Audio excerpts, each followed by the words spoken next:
Good morning. Now, it's said that you're never too old to learn. And just recently, I had a very valuable lesson handed to me, which I certainly wasn't expecting. In fact, it shocked me to the core. A few months ago, I changed my surgery and my doctor. And my first visit was a really strange one. And the doctor asked me for my background, which I thought was strange because I always thought that the notes were electronic and they could be downloaded, but apparently not. And a long story short, at the end of this conversation, the doctor asked me if there was autism in my family and have I ever been tested for autism? And I said, yes, there is autism in my family. And no, I haven't been tested. And I thought to myself, why would I be? Anyway, I left. But the memory of that conversation kept bothering me as to why I was asked such a question. And a few weeks later, a video popped up on my YouTube feed. And I'll leave a link to it under more in descriptions to this video.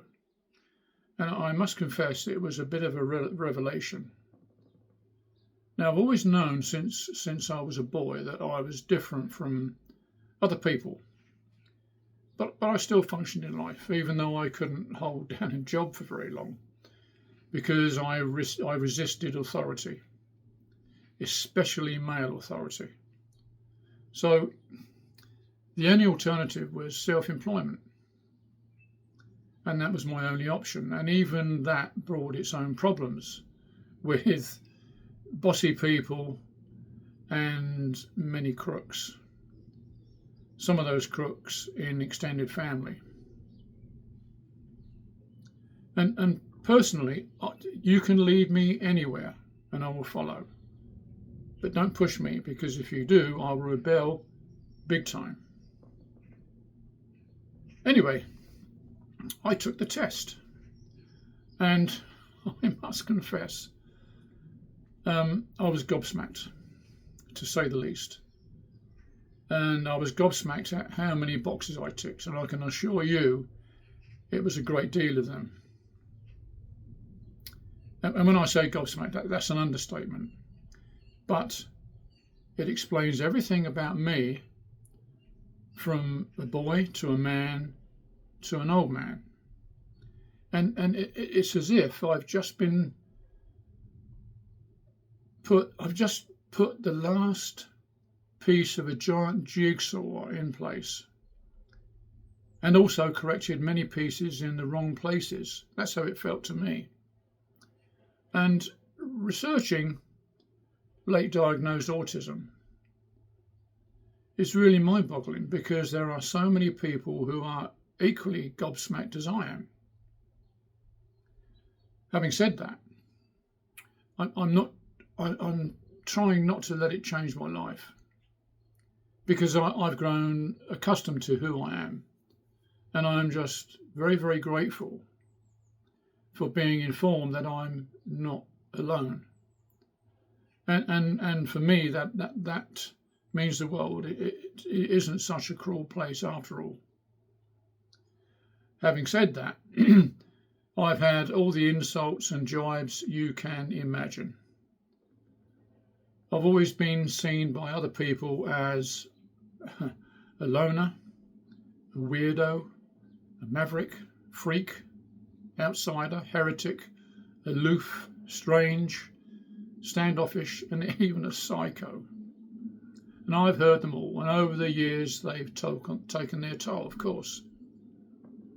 I've always tried my best to fit in with the groups that I've met and mixed with, even to the extent of learning football terms and players' names just to fit in. And I don't really like football, but I did fit in. Well, actually, I didn't. I just thought I did. And I was never ever keen on the groupthink and the humiliation that went with it. I never understood the casual piss taking, if you like. In my very humble opinion, two's company, three's a crowd. And in my lifelong experience, people tend to gang up on the loner, wrongly assuming them as a threat.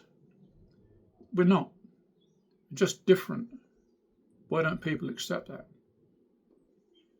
And I've always preferred the company of animals over humans, and always loved walking in the forest with a companion that's always loyal, questions nothing, and is always there by my side.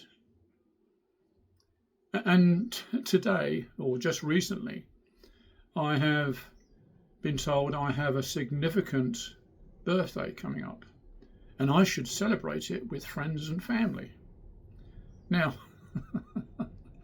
anyone who has been fortunate enough to survive retirement knows that every birthday is significant, and every one of them is a bonus as years creep on. But I recoil at the idea of a party. So thanks, but no thanks. No thank you very much. Leave a loner alone to do what he wants.